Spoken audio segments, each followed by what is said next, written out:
Así que vamos a continuar con el tema de de la historia y profecía, con el conflicto de los siglos.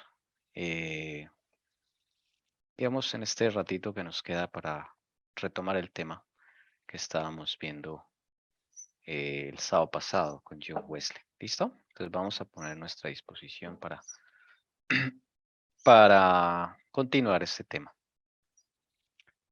Voy a compartir aquí. Vamos primero a ver el versículo que leemos todos los sábados. Este o el del quinto sello en Apocalipsis 6 es el que estamos siguiendo porque esta es la parte de la historia que estamos revisando.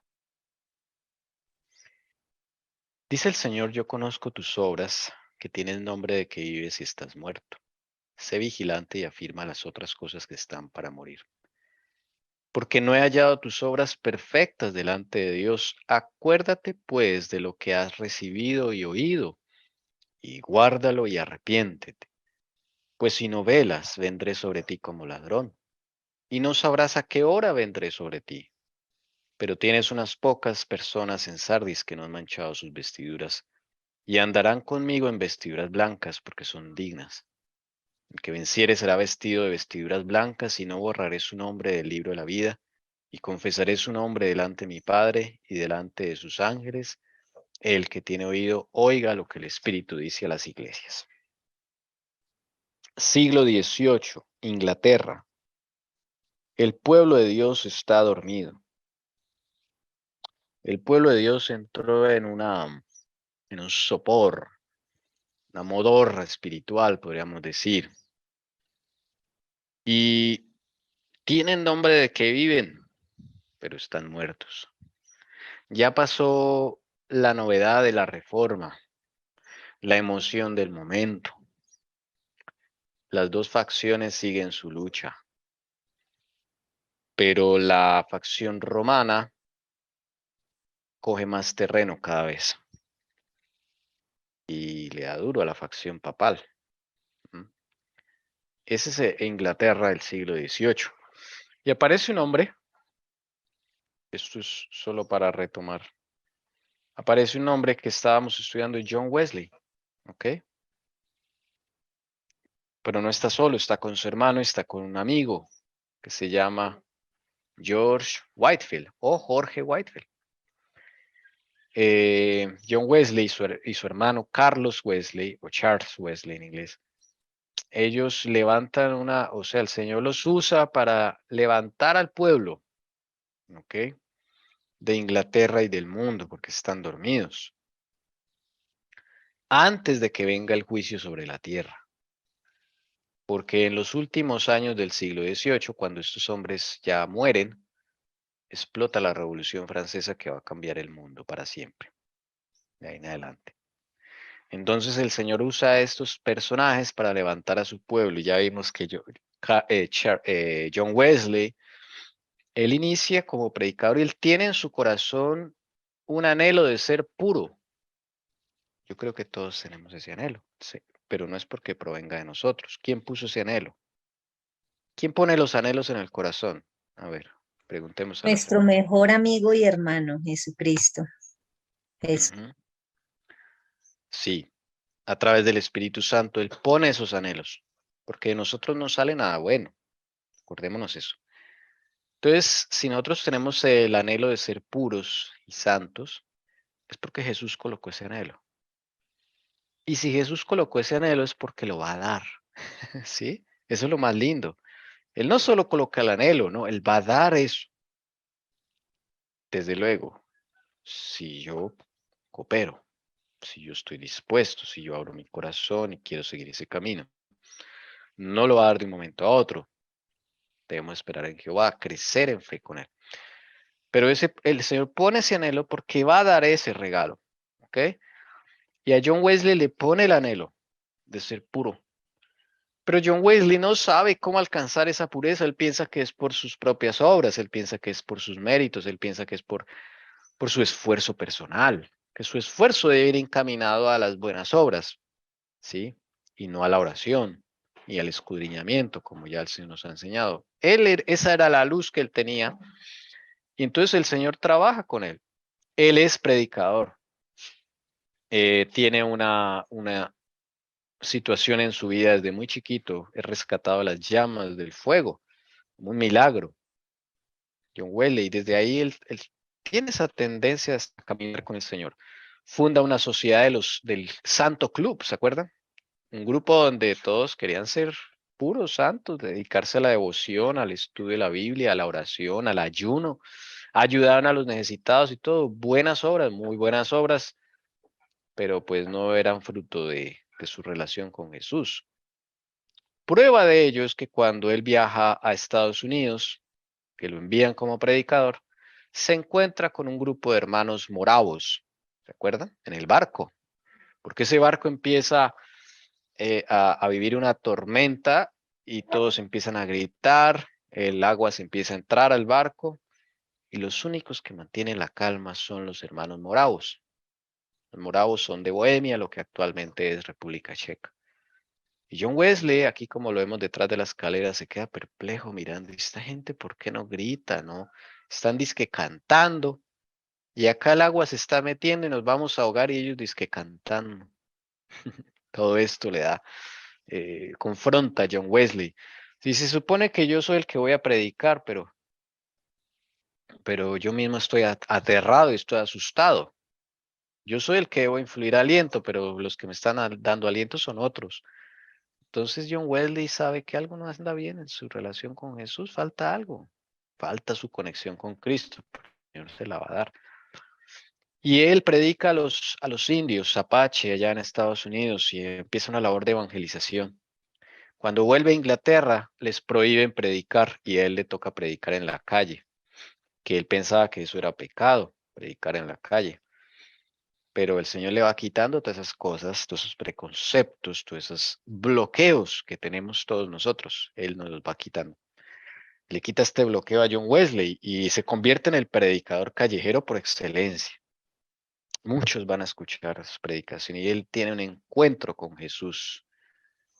¿Y cuándo ocurre ese encuentro? En un seminario en donde él está participando con los moravos.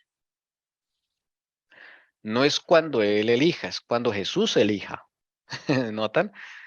Porque acá él se empieza a hablar con los moravos, pero su encuentro con Jesús no ocurre ahí. Pero él insiste, venga, ¿qué tienen estos moravos que no tenga yo, por así decirlo? ¿Mm? Perdón, aquí que se me desenfocó.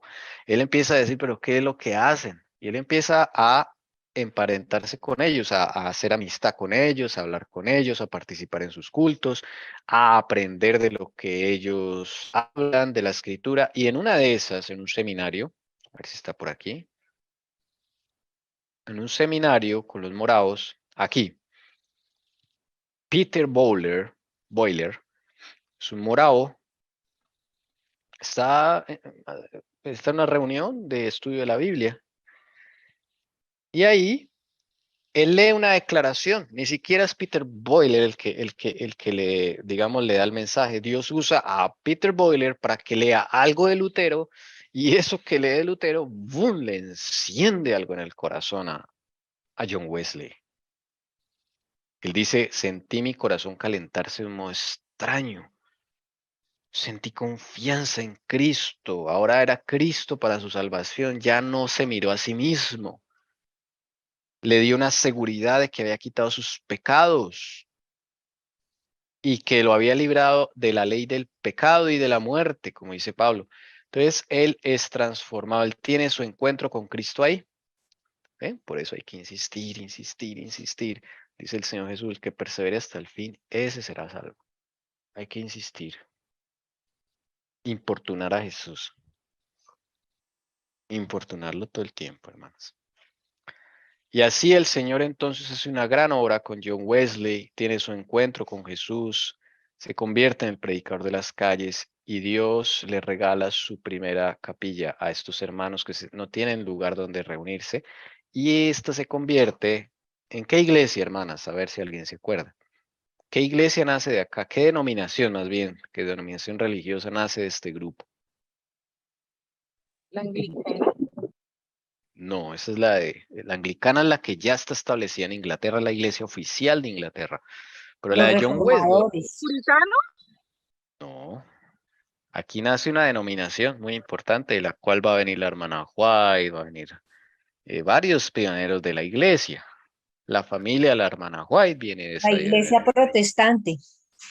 No, la protestante somos todos, hermana Lucy, somos los adventistas, somos los menonitas, somos los anglicanos, todos somos protestantes, Ah, luteranos, todos se le llama protestantes. Pero esta denominación, a ver, ¿alguien se acuerda? ¿Cómo se llama la iglesia que nace de aquí, la denominación religiosa que nace de aquí? Es muy importante, que se lleva a Estados Unidos también. Hoy en día existe esa denominación. ¿Metodista? Eso, muy sí. bien. Muy bien, hermana. Señor la siga bendiciendo. La iglesia metodista nace de aquí. Y su primer capilla es en una fundidora de cañones de guerra. Eso, y esa fundidora de cañones de guerra sufre un accidente allá adentro y pues explota eso.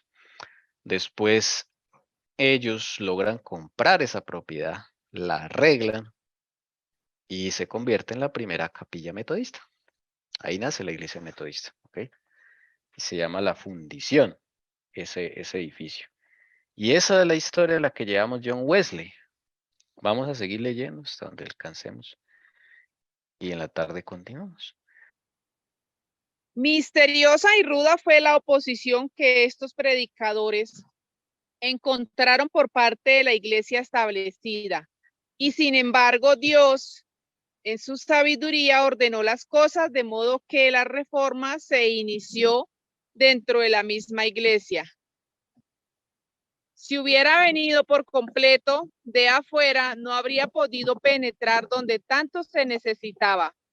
Pero como los predicadores del reavivamiento eran eclesiásticos y trabajaban dentro del seno de la iglesia, donde quiera que encontraban oportunidad para ello, la verdad entró donde las puertas hubieran de otro modo quedado cerradas. Algunos de los clérigos despertaron de su sopor y se convirtieron en predicadores activos de sus parroquias.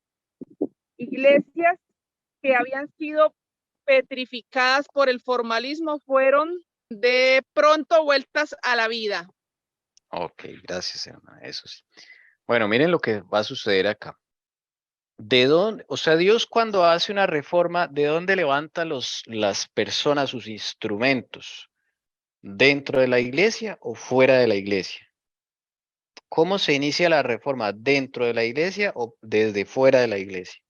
Según lo que está ahí en el texto. Dentro. Dentro, claro. La reforma se inició dentro de la misma iglesia. Así trabaja el Señor con el templo del Espíritu Santo que somos nosotros, el cuerpo, o el que va a ser de nosotros, ¿no? Que todavía no podemos decir que ya sea el templo del Espíritu Santo. Pero sí el que el Señor va a ser de nosotros. ¿Cómo es la reforma? Entonces es de adentro hacia afuera. Por eso dice la hermana White que si hubiera venido por completo de afuera, por allá llegó otro predicador de otro lado y sí, los moravos, ¿no? Los moravos no hicieron ahí ninguna obra en Londres, ¿sí? Si hubiera venido por completo afuera, no habría podido penetrar donde tanto se necesitaba. El Señor es muy sabio, Él va al corazón de las cosas, al centro de todo. Entonces Él levanta gente dentro de la misma iglesia que desde luego va a levantar oposición. Si no los van a querer, no los van a mirar con alegría, ¿sí? Ellos van a trabajar estando dentro de la misma iglesia. Y dice acá, donde quiera que encuentran oportunidad, trabajan por esa reforma. Y así la verdad entra en puertas donde de otro modo no hubieran entrado, hubieran quedado cerradas las puertas, lo que está diciendo la hermana Juárez. Es la estrategia que usa Dios, el Señor Jesús, para reformar su iglesia. Por eso hoy vemos que el Señor está dividiendo su iglesia, está levantando gente por un lado, por otro. Y la iglesia adventista, hablamos, ¿no? De nuestra denominación, del pueblo del Señor. Esa es la estrategia del Señor, porque si no, ahí nos quedamos dormidos. ¿Cuál fue el resultado? Algunos clérigos despertaron de su sopor. Sopor es cuando usted tiene esa modorra, ese sueño así, como cuando hace calorcito y usted así como que, uy, le cuesta trabajo concentrarse, mantener la frente en alto, que usted tiene sueño, empieza a cabecear. Eso es sopor. Eso existe en la parte espiritual.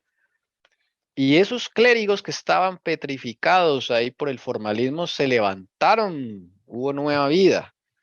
El formalismo nos petrifica, mire. El formalismo, porque la iglesia anglicana es muy de forma.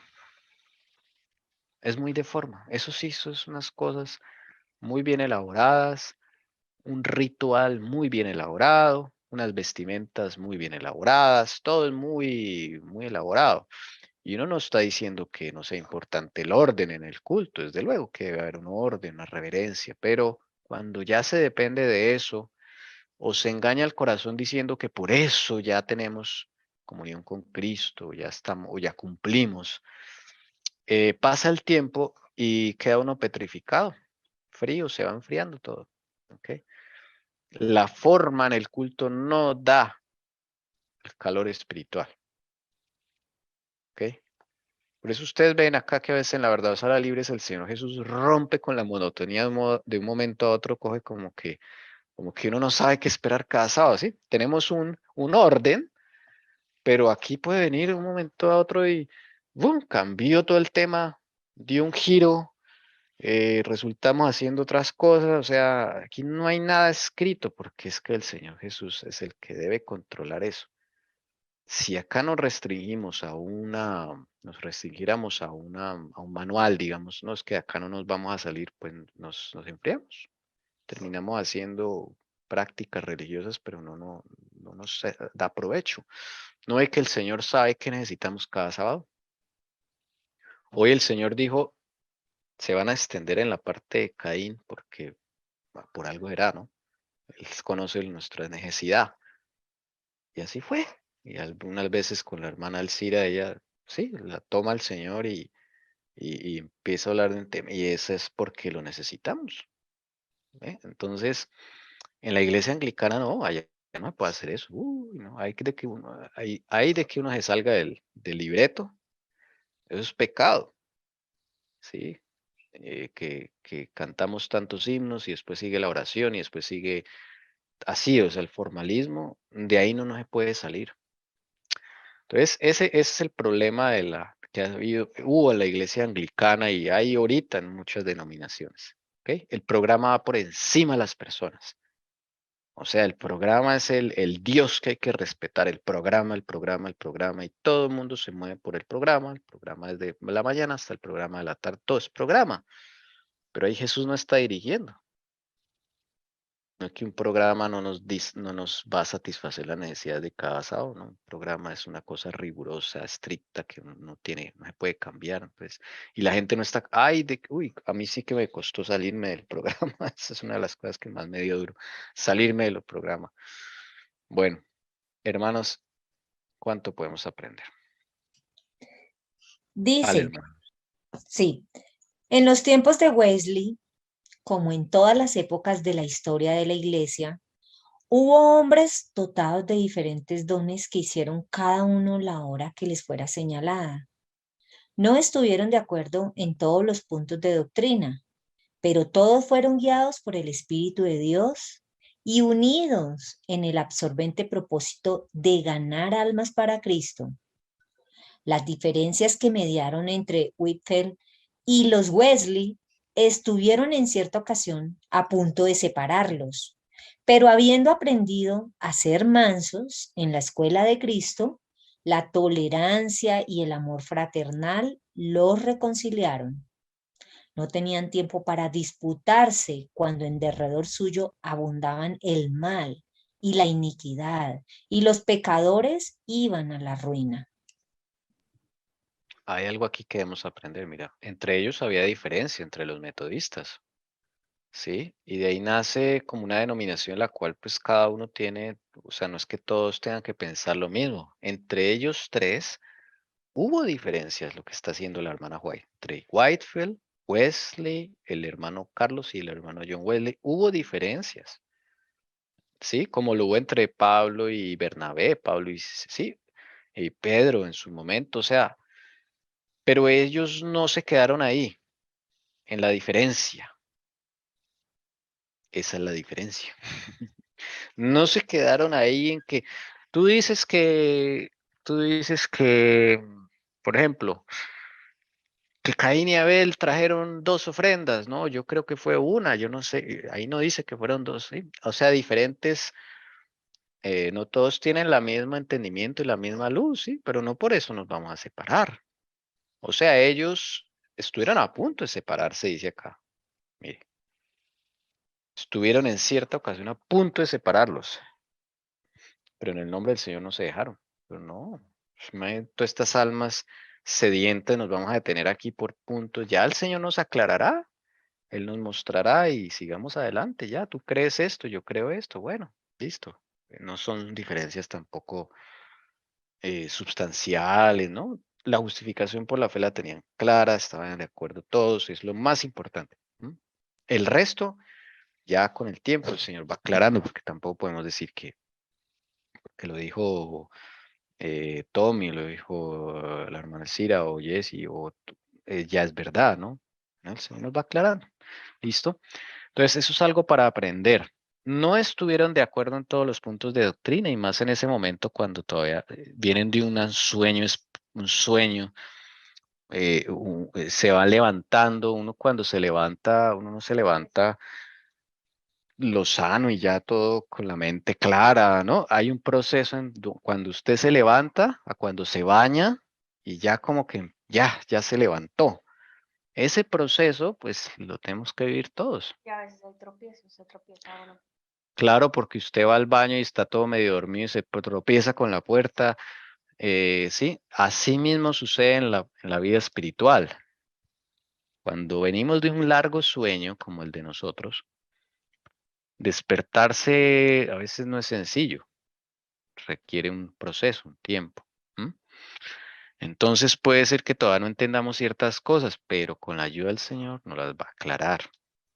Bien, esto ellos lo vivieron, claro, ellos venían de un sueño espiritual bien tenaz, el Señor lo levanta, ellos no están de acuerdo en todo, pero no se dejaron, eso es lo bonito, que fueron a Cristo y todos fueron guiados por el Espíritu Santo, porque a veces tendemos a pensar, ese no guarda el sábado, ese no puede ser guiado por Dios. ¿Quién dijo eso? ¿Dónde está eso escrito? ¿Sí? Este no está de acuerdo en lo que hablamos, aquí en la verdad os hará libre, entonces ese no puede ser guiado por Dios. ¿Quién dijo eso? ¿Dónde está escrito?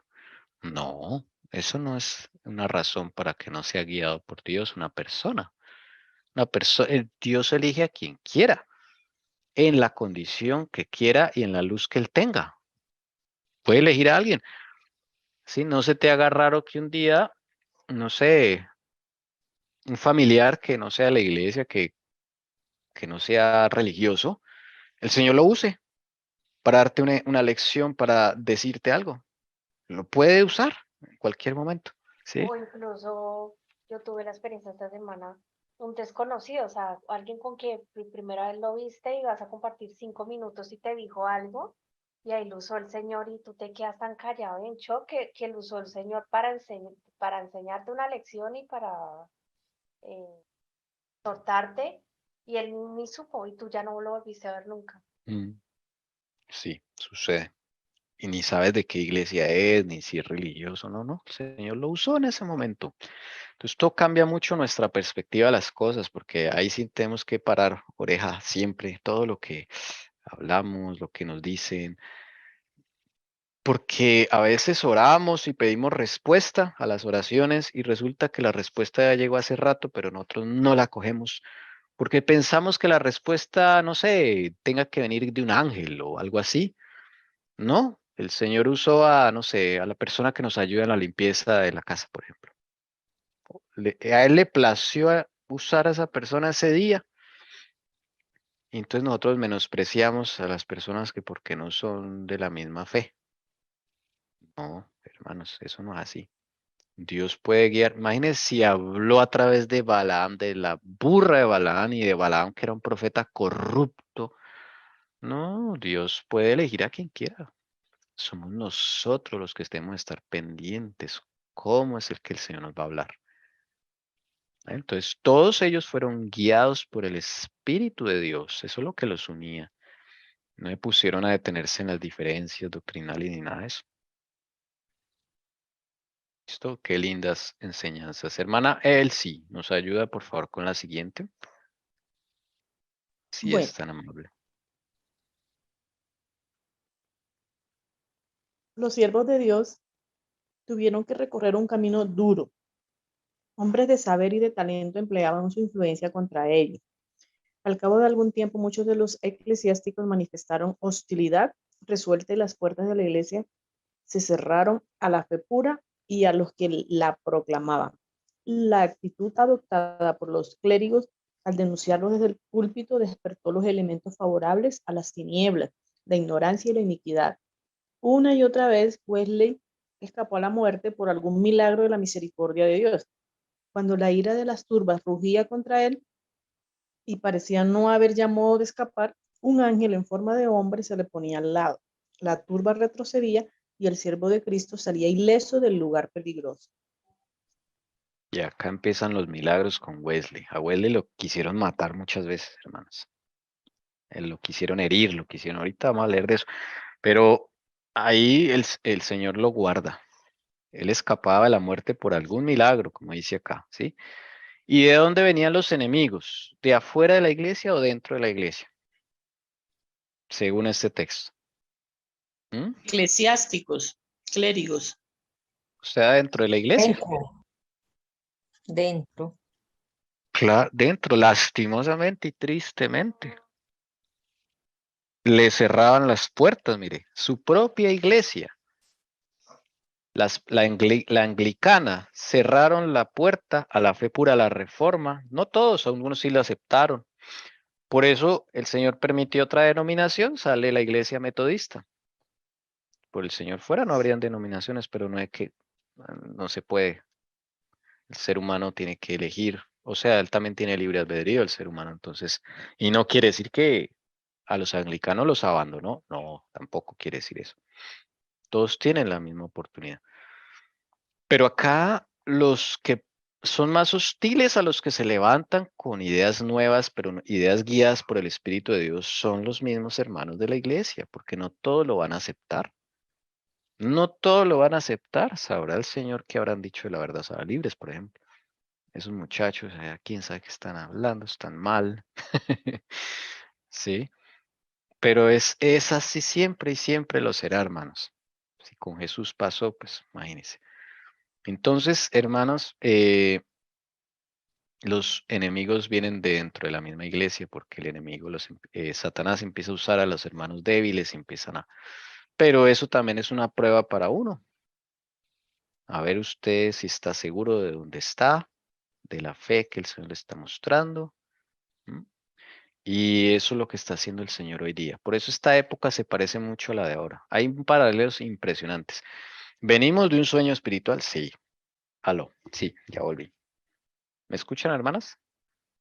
Bueno, entonces esto es lo que corresponde a nosotros. Estamos hablando de los paralelos. Venimos de un sueño espiritual grande, ¿sí? Se levanta gente en la iglesia que el Señor está guiando. Nos hacen oposición los de la iglesia, sí, eso se ha cumplido también.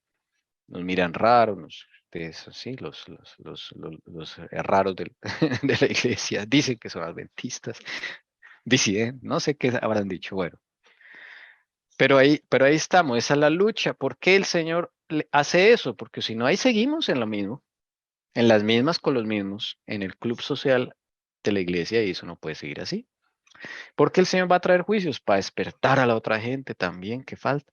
Ya los que no quisieron así con los predicadores, pues toca con otras formas.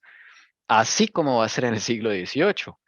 No escuchan a Wesley, a esta gente que son instrumentos del Señor, pues entonces toca la brava. Juicios. Y después de que mueren los Wesleys, caen los juicios. El paralelo es impresionante con esta época que estamos estudiando. Escuchemos al mismo Wesley hablar a través del conflicto de los siglos acerca de su experiencia. ¿Qué trataron de hacer con el pobre Wesley? Muchos trataron de derribarme mientras descendíamos de una montaña por una senda resbalosa que conducía a la ciudad, porque suponían, y con razón, que una vez caído allí me hubiera sido muy difícil levantarme. Pero no tropecé ni una vez, ni resbalé en la pendiente. Hasta logré ponerme fuera de sus manos. Muchos quisieron sujetarme por el cuello o tirarme de los faldones para hacerme caer, pero no lo pudieron. Si bien hubo uno que alcanzó a asirse de uno de los faldones de mi chaleco, el cual se le quedó en la mano, mientras que el otro faldón, en cuyo bolsillo guardaba yo un billete de banco, no fue desgarrado más que a medias. Estaba duro. Testimonio de él, imagínense. Lo trataban de matar, de empujar por la montaña. A uno que lo iba a jalar por los faldones. Los faldones como unas cositas que cuelgan en los, bueno, según los vestidos de esa época, como se vestían así como ancho y eso, los faldones vienen a ser como los bolsillos de acá abajo, si no estoy mal. Bueno, y él lo alcanzan a tirar, pero no, se le queda trabado la mano a la persona. Algo siempre pasa y nunca lo logran lastimar ni hacerle daño. Es impresionante eso. Sigamos mirando lo que él mismo dice. Un sujeto fornido que venía detrás de mí me dirigió repetidos golpes con un garrote de encina. Si hubiera logrado pegarme una sola vez en la nuca, se habría ahorrado otros esfuerzos. Pero siempre se le desviaba el golpe y no pude explicar el por qué, pues me era imposible moverme hacia la derecha ni hacia la izquierda. Otro vino corriendo entre el tumulto y levantó el brazo para descargar un golpe sobre mí. Se detuvo de pronto y solo me acarició la cabeza, diciendo: ¿qué cabello tan suave tiene? Los primeros que se convirtieron fueron los héroes del pueblo, los que en todas las ocasiones capitanean a la chusma, uno de los cuales había ganado un premio peleando en el patio de los osos. Bueno, ahí está más testimonios que él cuenta. Le iba a pegar con un garrote, no logró, algo pasaba y se desviaba el golpe. Otro que vino corriendo entre el tumulto para descargarle un golpe y se hace, lo único que hizo fue acariciarle el caballo y decirle qué caballo tan suave tiene. Así, y dice, pero los que primero se convertían en los jefes de esas bandas contra mí, que contra mí hacían escarnio y todo eso. Aquí está, los héroes del pueblo, lo llama aquí la chusma, dice la hermana Juárez, como todos los que se reunían para atacar a los metodistas. Impresionante. Me hizo acordar, en el Espíritu de Profecía lo dice, y en Apocalipsis también, que pasarán saetas por el lado de nosotros, pero no lograrán a los Sí, hijos de Dios. Es lo mismo. flechazos. Eso lo experimentaremos también. Sí, porque ya va a ser un momento en que ya no nos aguantan, digámoslo así. Y quieren es matarnos, hacernos daño y no podrán. Cuán suave y gradualmente nos prepara Dios para hacer su voluntad. Hace 2 años pasó rozándome el hombre un pedazo de ladrillo. Un año después recibí una pedrada en la frente. Hace un mes que me asestaron un golpe y hoy por la tarde 2. Uno antes de que entrara en el pueblo y otro después de haber salido de él. Pero fue como si no me hubieran tocado. Pues si bien un desconocido me dio un golpe en el pecho con todas sus fuerzas y el otro en la boca con tanta furia que la sangre brotó inmediatamente, no sentí más dolor que si me hubieran dado con una paja. ¿Cómo les parece? En esta lo tocan y sale sangre y todo. El puñetazo que le dan. Pero él no siente nada. Impresionante. Como el Señor deja testimonio también. Cuida a sus instrumentos. El Señor decide cómo. Y ahí, mire, ladrillazos, pedradas en la frente, golpes, uno al entrar, otro al salir, o sea, esa es la vida dura que les tocaba a ellos, hermanos. Pero su fe, ¿en quién estaban? En el Señor Jesús. ¿Y sufrieron realmente daño? No. Algunas veces el Señor permitía que los tocaran, pero para testimonio también, porque el que le dio ese puñetazo vio que hay alguien más fuerte ahí protegiéndolo. O sea, para él fue una impresión ver que le sale tremendo chorro de sangre y se levanta como si nada y sigue caminando. No le puede hacer daño por más de que se esfuerce. Bueno, hermanos, esto es para que nuestra fe se afiance en el Señor Jesús, que Él es el que decide en nosotros. Entonces debemos depositar toda nuestra absoluta y total confianza con Él. Hay un cuadro de Wesley, cómo todos le quieren hacer daño y no puede. Con garrotes, con pedradas, con tirándoles botellas. A otros le tiran desde los balcones objetos. Todo por predicar la palabra. Y no le pasaba nada. Eso era un testimonio. John Wesley no fue mártir, pero sí deja testimonio con estas cosas también, porque tiene el poder de un mártir. ¿Sí me entienden? Claro, no siente. De todas formas lo atacan, lo tratan de matar. No le hacen, no pueden hacerle nada. Eso es una cosa impresionante. Y se reunían pandillas y todo para acabarlo. Y no podían. Más testimonio. Entonces el Señor le dio poder de mártir también. Y si hubiese acabado las llamas, pues obviamente que hubiera podido, porque sí. Entonces, toda su vida de predicar, desde que se encuentra con Cristo, empieza a predicar, tiene que vivir esas cosas, Wesley. Wesley, su hermano y el otro Whitefield. Entonces, ellos no la pasaron fácil tampoco. Wesley, mejor dicho, predica y decía, ¿ahora qué me van a hacer?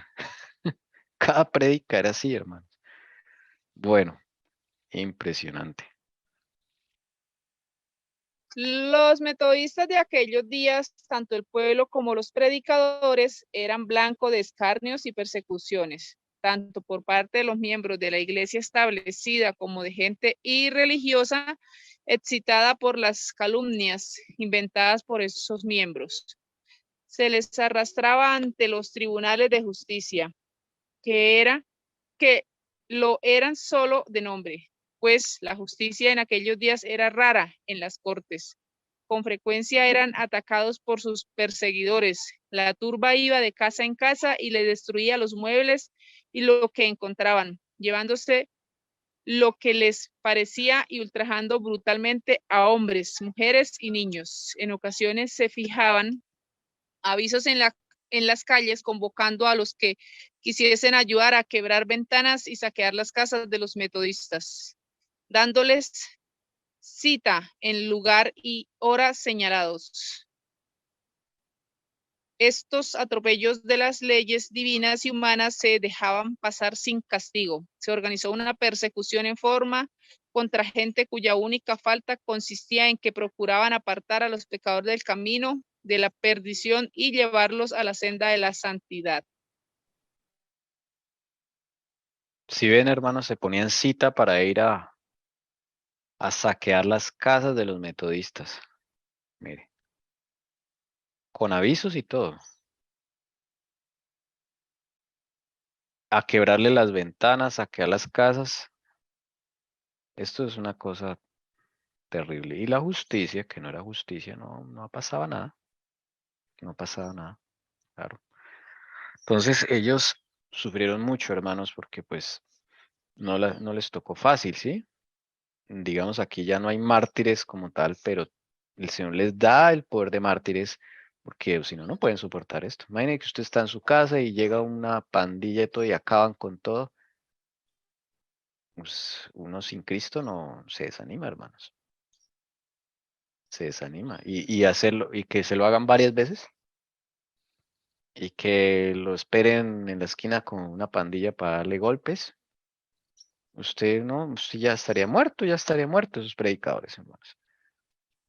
Entonces tienen que tener un poder de mártir para soportar eso. Por eso la hermana Joel lo escribe cómo es que le tocó a Wesley.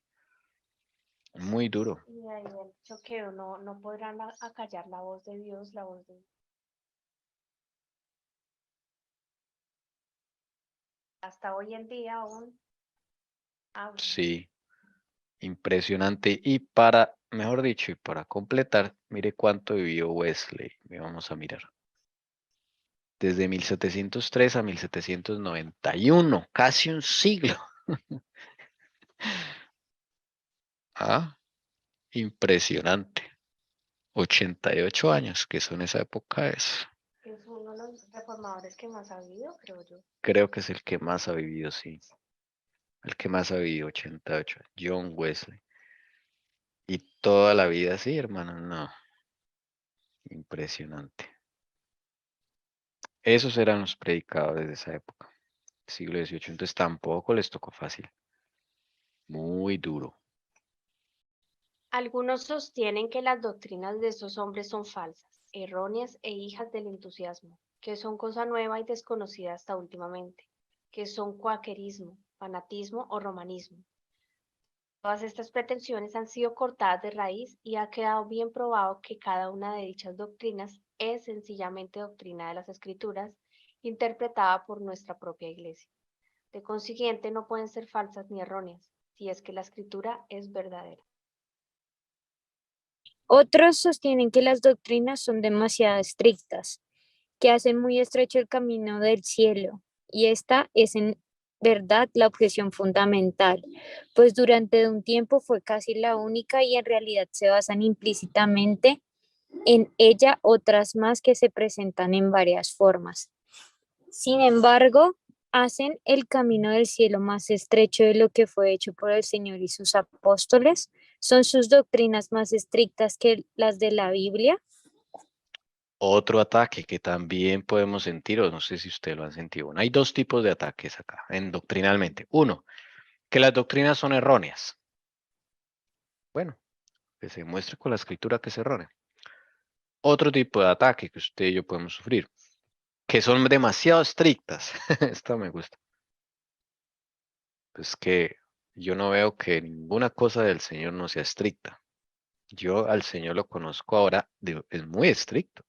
Y ahí dice que hacen el camino muy estrecho del cielo, veíamos con lo del peregrino, no sé si lo alcanzamos a ver, pero es que en la palabra dice, el camino es estrecho. Ancha es la puerta que lleva a la perdición, Ujú. ¿cierto? Y angosto el camino que lleva a la salvación. Cruzad la puerta que dice el Señor, la ancha o la corta, la angosta. Esto no es fácil, pero todo lo contrario, las doctrinas que Dios da es para hacernos fácil el camino. El conocimiento es para hacernos más fácil el camino. ¿Se recuerda del camino del peregrino? Sí. Había ayudas allí. Peregrino no fue solo allá, no, el Señor le daba ayudas. Así mismo nos da ayudas el Señor. Entonces no es para hacerlo más estricto. El Señor de por sí es estricto. O no, yo no sé ustedes cómo perciben al Señor Jesús. Él es estricto. Ser perfectos como vuestro Padre en el cielo es perfecto. Eso es una norma muy alta. Una norma muy alta que nosotros no podemos alcanzar, pero Él sí la quiere hacer en nosotros, que es diferente. Él no nos dice eso para que nosotros lo hagamos, sino para que nosotros clamemos, para que Él lo haga en nosotros. Cumpla esas cosas que Él ha dicho en nosotros. Nosotros tenemos que clamar nomás, orar, pero no está en nosotros. Entonces, ese es otro tipo de ataque que recibieron los metodistas. Es que esas doctrinas son muy estrictas. Mire cómo hacen más difícil el camino al cielo y todo. No, pues es que está en la Biblia. Lo que tenemos es que clamar para que no nos parezcan estrictas. Desde luego que son estrictas, pero es por mi condición. Si yo estuviese reformado, regenerado por la mano del Señor Jesús, no me parecería estricto. Haría parte de mi vida natural y normal. Lo que pasa es que al pecador le parecen estrictas. Es diferente, pero en el cielo todo es así. Desde nuestro punto de vista, el cielo es súper estricto, ¿sí? Pero es por nuestra condición de pecado. Considerad solo unos cuantos textos. Amarás pues al Señor tu Dios de todo tu corazón y de toda tu alma y de toda tu mente y de todas tus fuerzas. Amarás a tu prójimo como a ti mismo. Mas yo os digo que toda palabra ociosa que hablaren los hombres, de ella darán cuenta en el día del juicio.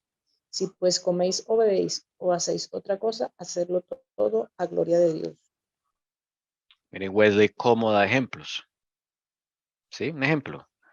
Amarás pues al Señor tu Dios de todo tu corazón, toda tu alma, toda tu mente y todas sus fuerzas. Amarás a tu prójimo como a ti mismo. Hasta ahí, pues bien, Dios de amor, misericordia. Y sí, nuestro Dios es amor y misericordia. Pero cuando dice, mas yo os digo que toda palabra ociosa que hablaren los hombres, de ella darán cuenta en el día del juicio. Dígame si eso no es estricto.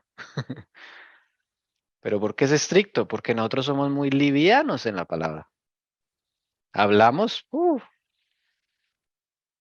nos toca Muy amarrarnos a ligeros veces la para lengua. hablar, muy rápido. Es eso, ¿eh? Pues por eso nos parece estricto. Ay, pero no puedo hablar nada, ¿no? Como lo podríamos decir, ¿no? Pues claro, porque es que tú no sabes manejar la lengua, no tenemos control sobre nuestra lengua, es el problema. Pues no, el Señor no está diciendo que no hablemos, ¿no? Nosotros nos llevamos impresiones incorrectas por nuestra condición. Él no está diciendo que no hablemos, sino que le entreguemos el control a Él de la lengua, que le pidamos y clamemos, Señor, soy lenguisuelto, ayúdame, todo lo cuento, no me reservo nada, siempre quiero contar todo eso. ¿Ve?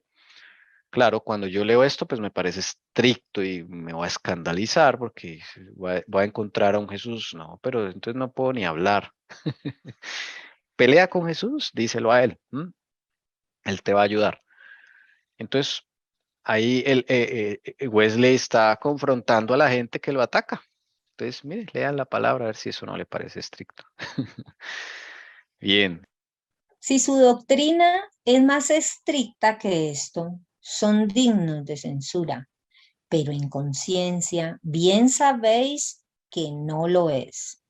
¿Y quién puede ser menos estricto sin corromper la palabra de Dios? ¿Podría algún mayordomo de los misterios de Dios ser declarado fiel si alterase parte siquiera de tan sagrado depósito? No, nada puede quitar, nada puede suavizar. Antes está en la obligación de manifestar a todos. No puedo rebajar las escrituras a vuestro gusto. eso predicaba Wesley. No podemos ni quitar ni suavizar. No se puede.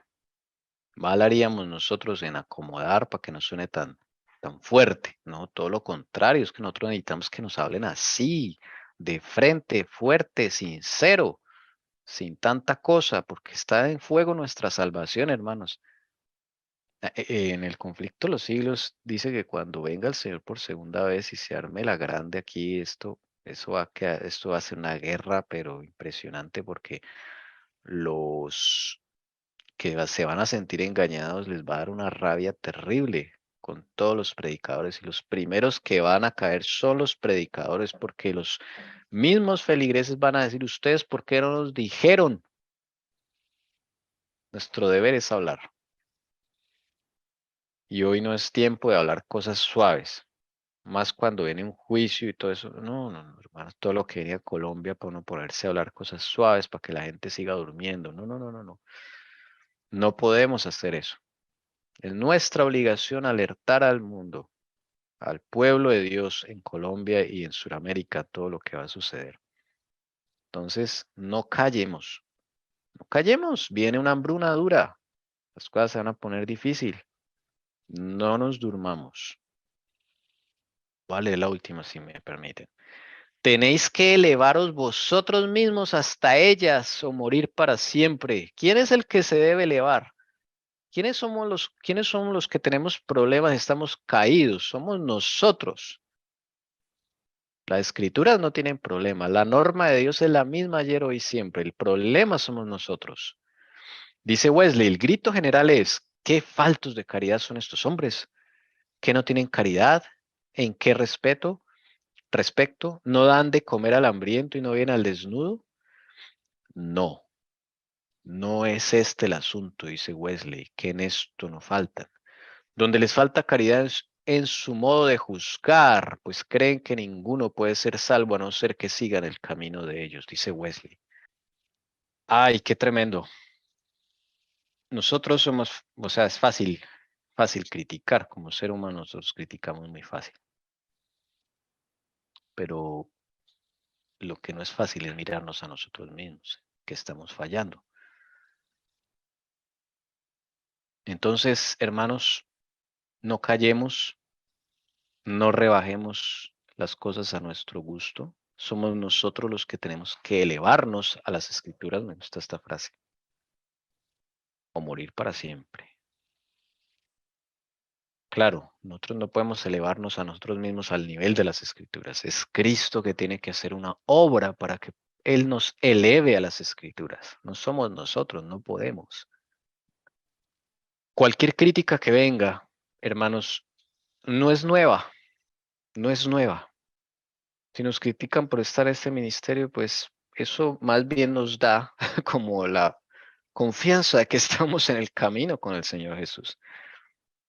Ah, que porque hace un poquito. No, hermano, esto no es de multitudes. Dios nos salva a multitudes. Dios eligió a 12 apóstoles. No a 50, no a 100, no a 500. Ellos iban a ser multiplicadores. ¿Qué está haciendo el Señor Jesús en la verdad Sara Libres? Entrenando gente, hermanos. Usted y yo estamos siendo entrenados. No crean que yo no. Yo también estoy siendo entrenado. Todos estamos siendo entrenados en nuestra esfera. Amén.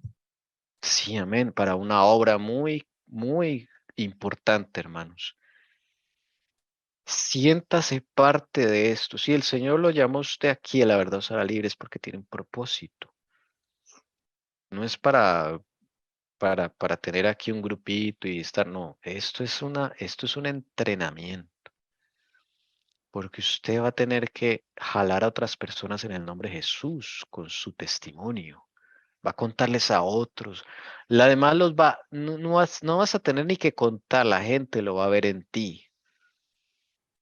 Ve cómo ha cambiado este hermano, esta hermana. Eso es lo que va a hablar del ministerio, va a dejar el nombre del Padre en alto. Es tu vida, que vivas el Evangelio realmente, que Jesús sea real en tu vida. Eso es imposible de cubrir, de tapar, no se va a notar. Y ahí la misma gente lo va a preguntar. ¿Y tú dónde andas metida? ¿Qué estás haciendo? ¿Cómo has cambiado? O sea, eso se va a notar para honra y gloria del Padre.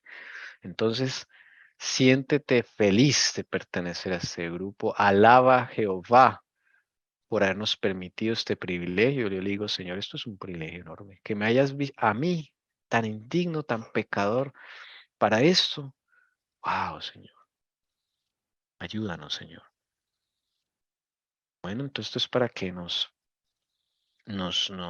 Señor nos ponga ese anhelo de verdad seguir en este proceso. Estamos siendo limpiados, estamos en un entrenamiento. No es fácil porque confrontarse no es fácil, conocerse a sí mismo no es fácil, descubrirse cosas que uno tenía, que pensaba que no tenía, no es fácil, pero está la mano de Jesús ayudándote.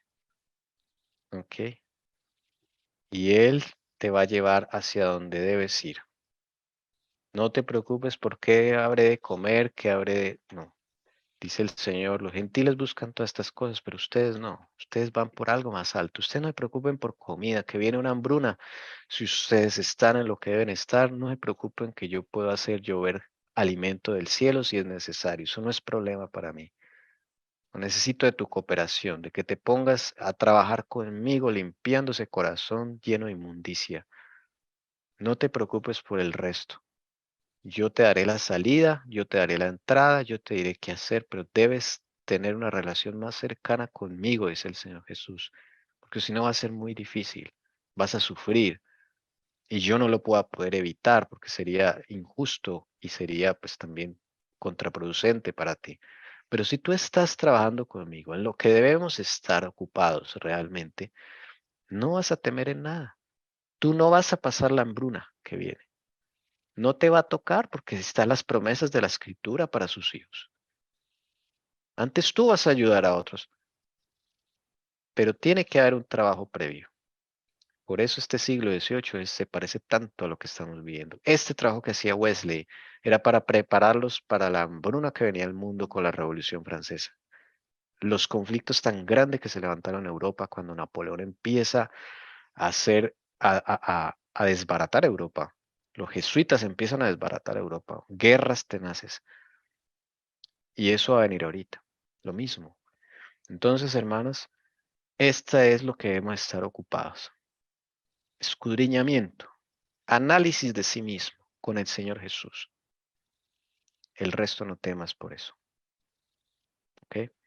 Vamos a orar y los invitamos en la tarde para terminar el tema de John Wesley y podemos hacer un ejercicio de repaso también en la tarde.